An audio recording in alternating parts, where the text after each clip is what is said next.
marka aan arkay wadooyinka oo faaruq ah, dadka oo dhanna ay ku jiraan guryahooda, cabsi ay ka cabsanayaan inay ku dhacdo corona, ayaa waxaan dareemay waxay tahay qiimaha ay leedahay noloshan.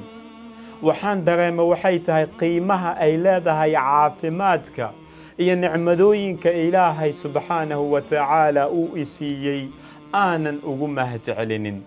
waxaan dareemay waxay tahay qiimaha ay leedahay xornimada, inaad banaanka aad iska socotid adigoo waxba aadan ka baqaynin.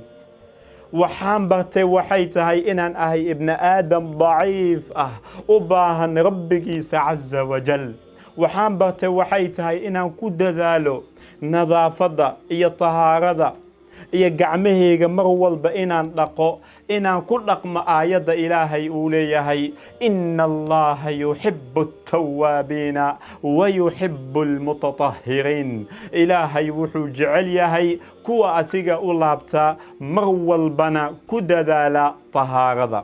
waxaan bartay nolosha si walba ay u adkaato, xaaladaha si walba ay u adkaato, in aan nolosheeda sii wato, waxbarashadeeda aan sii wato, shaqadeeda aan sii wato, xitaa guriga aan ku barto ama guriga aan ku shaqeeyo.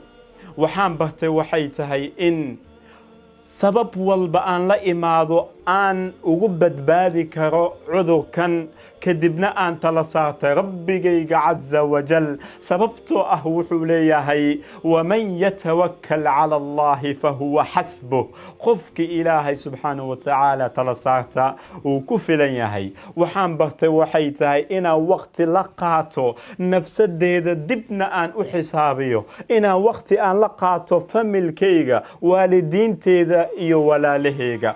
waxaan bartay geerida inay tahay xaq, in cudurkan aan ku geeriyoodo ay tahay 100%, laakiin mar walba inaan geeriyoon karo, aan dhiman karo ay tahay 100%. taa awgeeda mar walba in aan isku diyaariyo geerida. waxaan bartay waxay tahay in midka keliya caafiya qofka xanuunsan inuu yahay Ilaahay subxaanahu wa tacaala.